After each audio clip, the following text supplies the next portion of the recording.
Hello friends, ఈరోజు మనము onion powder ఎలా చేయాలి అని చూద్దామంటే ఈ ఆనియన్ పౌడర్ వచ్చి మనకు కర్రీస్లోకి, ఫ్రైస్లోకి, ఎన్వీలోకి సూపర్గా ఉంటుంది. ఆనియన్ కన్నా ఆనియన్ పౌడర్ వేసి చేయండి, చాలా అంటే చాలా ఎమ్మీగా ఉంటుంది. మరి దీన్ని ఎలా చేయాలి అని ఇప్పుడు లెట్స్ స్టార్ట్. చూడండి, ఇక్కడ నేను ఒక 1.5 kg వరకు ఆనియన్స్ని తీసుకున్నాను. బాగా నీట్గా తోలు తీసేసి మధ్యలో ఉండేది కూడా తీసేయాలన్నమాట. తీసేసి నీట్గా వాష్ చేసి పెట్టుకోండి. హైజీన్ ఈజ్ మోస్ట్ ఇంపార్టెంట్ మనకు. ఇప్పుడు ఏం చేద్దాం, వీటన్నిటిని చిన్న చిన్న పీసెస్గా కట్ చేసేసుకుని మనము ఒక ప్లేట్లోకి పెట్టేసుకుందాం.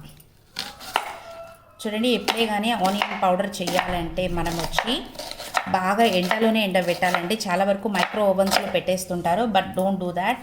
అలా చేసామనుకోండి తొందరగా పాడైపోతుంది, బాగా మనకు పౌడర్ లాగా రాదన్నమాట అది చాలా వరకు. దట్స్ వై ఎండలోనే పెట్టాలన్నమాట. ఇప్పుడు చూడండి, ఇలా నీట్గా అన్నిటిని మనము కట్ చేసేసుకుని ఒక ప్లేట్లో పెట్టేసుకుందాం.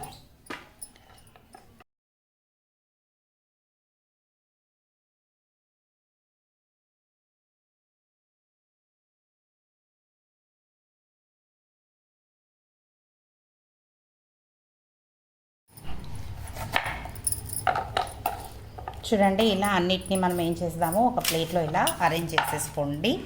ఇక్కడ ఎక్కువ ఉంది కాబట్టి నేను ఇంకొక ప్లేట్ తీసుకుంటాను. ఇవన్నిటిని ఏం చేద్దాము, బాగా ఎండలో పెట్టేసి వీటిని నీట్గా 3 to 4 days వరకు మంచిగా ఎండలో పెట్టండి.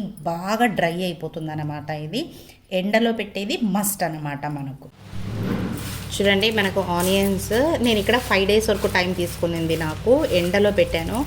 సౌండ్ చూడండి, మనకు అప్పుడే వినిపిస్తుంది. బాగా డ్రై అయిపోయిందనమాట.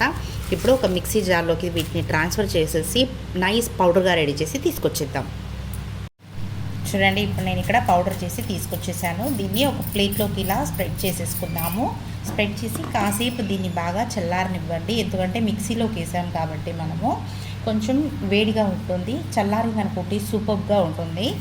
అంతే అండి, మన ఎంతో ఎమ్మీగా ఉండే ఆనియన్ పౌడర్ రెడీ అయిపోయింది.